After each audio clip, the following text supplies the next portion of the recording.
Hello, sci-fi friends. It's Sonia here with the Sci-fi Adventures Channel with the continuation of Chapter 13, the finale of my story, Time Tracks, and this is Part 3. And in Part 2, we left off with Sophia asking Friedrich if Candace should be staying on their timeline for any length of time at all. So let's get right back into the story. Before Friedrich could answer, Spencer and Candace joined the group.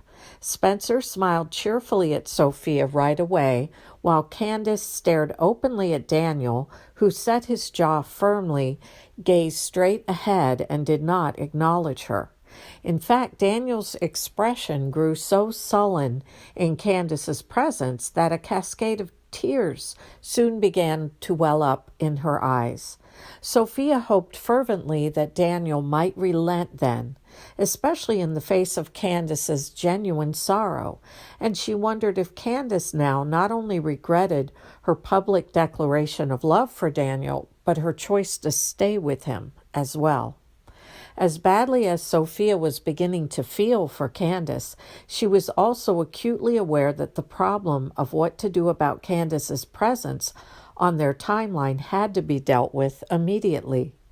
Intently searching the now familiar and dear faces all around her, Sophia noticed Friedrich pulling uneasily at his collar as all eyes were now fastened intently upon him, and after anxiously clearing his throat, he finally proceeded to answer Sophia's question. "Well, let me see. How can I best explain? Candace here has, unfortunately, participated in unsanctioned time travel, and so regrettably it is imperative that we return her back to her original timeline as soon as possible. If we do not do this, we will have to quickly work to try and set her coordinates into this timeline to minimize any overall potential echo effect on the entire multiverse." Sophia blinked hard as she struggled to comprehend what in the world Friedrich was talking about. A stunned silence had fallen upon the entire group until suddenly Spencer's features brightened so much that he looked downright boyish. "Wait, I get it. This unsanctioned or illegal time travel creates a kind of domino effect that messes up all the other timelines." Friedrich nodded solemnly. "That is a good enough way of putting it. The multiverse is indeed interconnected, and this is why unsanctioned time travel is strictly prohibited. You see, when we go into timelines not designed specifically for us, that timeline does not have the coordinates to support our presence there." Candace's reaction to Friedrich's explanation was immediate, as she began to shake and went white as a sheet.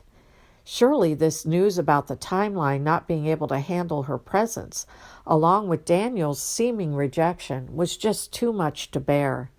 TC placed a reassuring hand on Candace's shoulder in an attempt to comfort her before he addressed the astonished group.